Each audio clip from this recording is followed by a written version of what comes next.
lovely to be here with all of you this morning. Always it's lovely to be with you. This morning I'm particularly wired for sound, as we like to say, because we get to talk about the final part of our series, Eye of the Storm, and it's called The Power of the Center, or The Power of Living from the Center. We've talked about Eye of the Storm for the last 3 weeks. We've talked about what the eye of the storm is and how we are the eye and can be the eye, if we choose to be, of the storms that may come up in our lives. We've also had discussions, or I have with several of you, about the word conflict and how that word can kind of get you off course with this material, and how you'd rather think of the term conflict as it can be a loss, it can be a change, it can be an illness, it can be anything where the energy is like this. When the energy is like this, we are at our center. We are in our core, if you will. And in Gary's material, he then further, and I'm reviewing this for some of you who may not have been here, he talks about how you can have certain winds blow up, certain storms that you can notice in your life, and when you see them blowing, or the winds start coming, the winds of separation or misperception are two of them. Competition, defensiveness are the other two. And when they start having their way, those are beautiful red flags that say, storms are brewing. What am I going to do about it? How am I going to stand in this storm? How am I going to be in this storm? And a couple of you have said to me, you know, I like this whole idea of talking about the storms brewing, and you also have the 4 calming effects, or antidotes as we call them, of dealing with each one of those forms. And they come in the forms of communion, and that has to deal with when we separate. You all know we talked about communion and the separation that comes with communion. Misperception, we talked about principle as being the way to see things right. Instead of just knowing or seeing, everything we see is just exactly what we see, and we know what we see, therefore it is.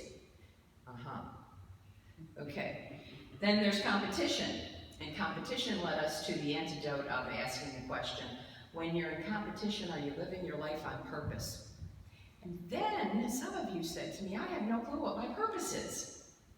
I don't know where to begin with that. And I found that to be refreshing and honest, because I think that's true for many folks. We don't know what our purpose is. Why are you here?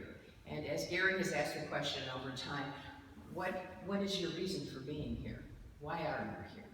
What do you hope to accomplish? Or, the other one that I like most is, who have you come here to be? Who have you come here to be? So you may work with those questions and see if you come up with answers that are satisfactory. But the point is to work with the questions. The point isn't to just hear the questions and then walk out the door and say, well, that was interesting. It's to work with them. And if you need the laundry list, I have it, and I'll give it to you after service of questions you can post on the bathroom mirror. Walk around asking yourself, what are my answers to those questions? And the 4th wind was defensiveness, and we talked about non-resistance. Non-resistance is where I'd like to go today when we talk about living from our center. Very often we do not live from our center, we live from our circumference. We live around the world and not in the world. And when we live around the world, we get in the way of God. When we live in our center, we are the way of God. And there's no question when we're in our center. Most of us know it, feel it, and be it. And we are in a state of grace and joy that we do not know when we're not in our center. So remember, when you're living your life, to ask yourself the simple question, am I living my life from my center? Or am I living my life in the circumference? And when you live in life in the circumference, you're living from the outside in. When you're living life from your center, obviously, you're living your inside out. You are not spending time proceeding around the ring. You are the center. Look at how many centers we have in our lives. The center of a wheel. The wheel is the center, and the spokes come out from the wheel. It's not the other way around. If you can keep that kind of a visual when you're doing life, as we like to say, I would say keep that visual when you're being life. The visual of the center of the wheel and living from the center out. It's a simple one. Some of you may say, well, what is the center? Okay, physically, we all have the same center. And according to the law of gravity, and I'm sure there's a fancier word for it than that, it's 1.5 inches below the navel between the spine and the front of you. That's your center. That's your center of gravity. We all have it. There's no floating around with anybody. I prefer to think of the center of gravity as my heart. But Gary likes to take some of the science and put the science into it.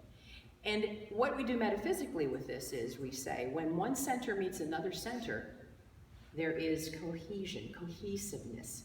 There is congruence, which is a word I like better. And so when you're in your center and you meet someone that is in their center, what do we have? We have oneness. We have automatic contraction and congruence. When we are not in our center and we're protecting ourselves, we do not extend energy. We take the energy and we take it inward. And we literally, in some cases, physically move away from either the issue, the person, but what we are not doing is we are not moving from center. We've instead taken on the energy of the circumference and brought it to the center. And the center does not like that. So the center, if you're aware, literally will push and make pressure. And some of you know this pressure. You know the pressure when you have something that's come upon you and you have to make a decision and you don't like it and it's keeping you up at nights. That's the pressure of the center. That's the center saying to you, you are out of alignment. You have taken the energy from within and you're not utilizing it in the very best way that you could.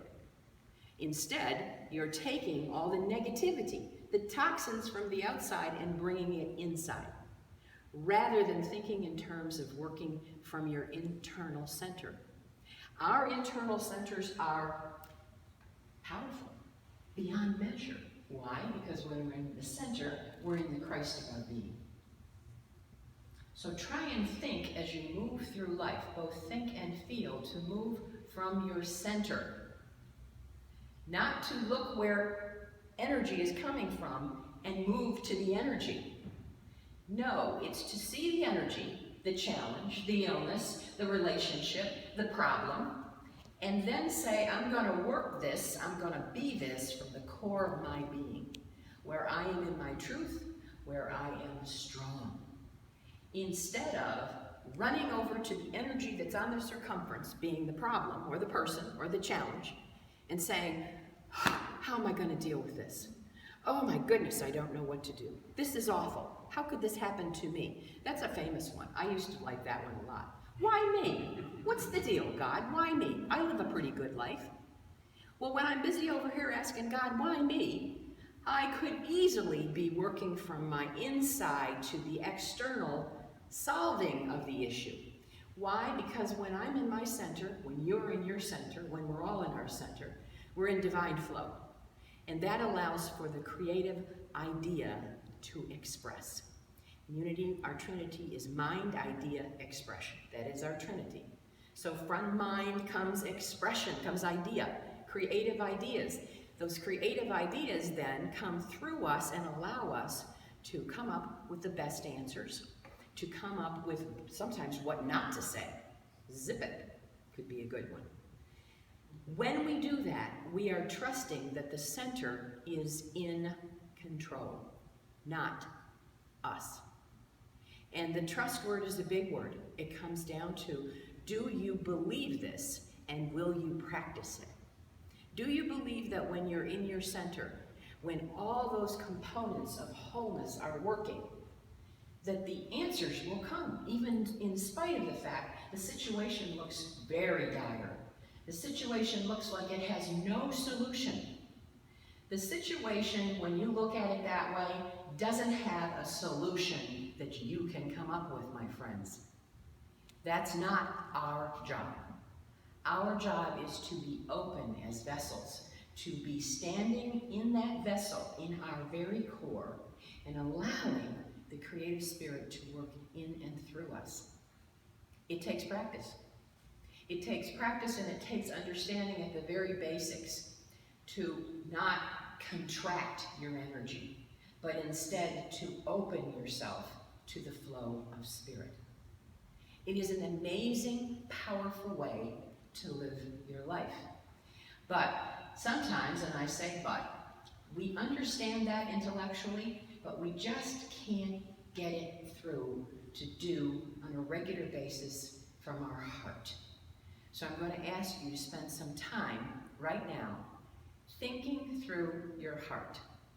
Some of you will know what I'm talking about. Some of you will say, what? I'm asking you to literally think first, where is my heart? Think it. Think it. Some of you may want to put your hand where your heart is, just to keep yourself centered. Nothing else is coming in and through your minds right now. You're in your heart space, as we like to say. You are in your center. And I would submit to many of you, when you are in meditation, especially this community, you are in your heart space, and the energy level is palpable. You know it, and I know it. Can you feel it right now? And I'm not talking about the silence.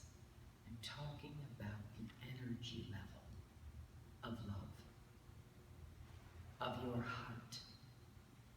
Now, if you can stop and make your decisions, the big ones, I'll grant you, the ones that really put us out on the circumference of life, stop and go to your heart. Go to your center. And just be in that center and allow the answers to the questions to come. And that's what takes the practice. And I submit that it's a daily, if not moment-to-moment practice. So the next time you feel an energy coming to you, or a challenge that pops up that you didn't really expect, you didn't have time to answer this one. And I've had people say to me, well, I don't have time necessarily to go to my heart. Oh, you do not have time not to. Because when we don't function from our heart, we come out with things that we wish we hadn't said, with things that we said that, oh boy, I can't believe that came out of me. When you come from your heart, you're coming from God. There's no way it cannot be the right time, the right words. There's no way. The time is for you to center, and that time is now. And part of the centering process is knowing to literally plug in to the energy that you have right here in your heart space. It takes focus, yes. It takes discipline. It takes trust, all of those things. But you have, as you know, a light at the very center of your being. And when we are plugged in to that light, it shines. You don't need anyone outside here to tell you it's shining. You know you're shining. You know you're in the right place at the right time. You know you're in your heart. And when we start allowing other people to tamp down the light, then we have given over our power to those peoples or those situations or those challenges. And I know it's difficult. I know it's difficult. We get into that racetrack of, I just feel awful. I feel awful. I can't eat. I can't sleep. I don't think. And I say crazy things that I don't mean, that are nasty, that are not loving, and that are not godlike. Why do I do that? Later comes the question. Because you have forgotten to connect to your center. It isn't that you don't have a center. We all have centers. It's when we connect to that center that we are in that space. And that is the way, my friends, we live as peacemakers in our world. And I'll get to that for just a minute. I want to talk a little bit about resistance, because some of you, even now, while you're understanding what I'm saying, some of you have even, I can see it on your faces, are internalizing the heart space, which is wonderful. There will be parts of us, our human us, that has resistance. And I want to read this to you about resistance and when it's reduced to zero. When resistance is reduced to zero, the entire potential of the power source, our center, is tapped. When you are non-resistant, you allow the infinite possibilities of God to flow through you to the situation. And conversely, when you place conditions or limitations on your willingness to embrace the moment, your resistance impedes the flow of presence of God to the situation. Just as an electrical current, resistance creates heat and deterioration of the conductor. That would be you and me and us. Deterioration of the conductor. So when we are in resistance, sometimes we think we're resisting what's coming at us. We are also resisting and doing damage here. Remember that. We think sometimes if we resist long enough and hard enough, it'll either go away or we just won't have to deal with it at all. And what happens in that whole pocket of resistance, we have now taken cheap shots at our soul. We have picked away through the resistance of not believing going to our center, our core, is the only way to work through life.